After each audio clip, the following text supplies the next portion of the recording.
भाजपचे ज्येष्ठ नेते अमित शहा यांनी भ्रष्टाचाऱ्यांचे सरदार म्हणत शरद पवार यांच्यावर टीका केली होती। त्या वक्तव्याचे पडसाद आता उमटू लागलेत। अमित शहा यांनी शरद पवार यांच्यावर केलेली टीका योग्य नसल्याचं आमदार अण्णा बनसोडे यांनी म्हटलंय। भाजपनं शरद पवार यांच्यावर टीका करणं थांबवावं असंही त्यांनी नमूद केलं। अजित पवार गटाचे जे आमदार आहेत त्यांनी देखील नाराजी व्यक्त केली आहे। याआधीसुद्धा भाजपकडनं शरद पवार यांच्यावर अशा पद्धतीचे टीका झाल्या होत्या, आरोप झाले होते। काल तुम्ही म्हणालात की दोन्ही जे नेते आहेत अजित पवार आणि शरद पवार त्यांनी एकत्र येणं गरजेचं आहे आणि आता दुसऱ्या दिवशी लगेचच हे वक्तव्य समोर आलं आहे। या वक्तव्याकडे कसं बघताय तुम्ही?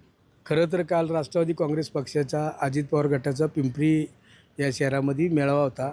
त्या ठिकाणी तुम्हालाही माहिती आहे आदरणीय दादांनी काल एक वक्तव्य केले होते की पवारसाहेब हे आमच्यासाठी दैवत आहेत। खरं बघितलं तर पवारसाहेब हे देशासाठी, आमच्यासाठी, देशासाठी दैवत आहेत।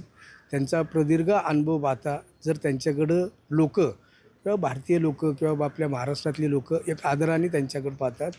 वास्तविक बघितलं तर काल जे अमित शहा साहेबांनी स्टेटमेंट केलेले हे आदरणीय दोन्ही नेते आहेत, पण वास्तविक बघितलं तर एकमेकावर आरोप करणं आता थांबलं पाहिजे असं माझं वैयक्तिक मत आहे। यापुढे देखील भाजपने शरद पवार यांच्यावर टीका करणं थांबवावं असं वैयक्तिक मत जे आहे ते अण्णा बनसोडे यांनी व्यक्त केले। या सगळ्याची दखल भाजप आणि इतर नेते कशा पद्धतीने घेत आहेत हे आता बघावं लागेल। सुरेश गोविंद वाकडे, न्यूज 18 लोकमत, पिंपरी चिंचवड।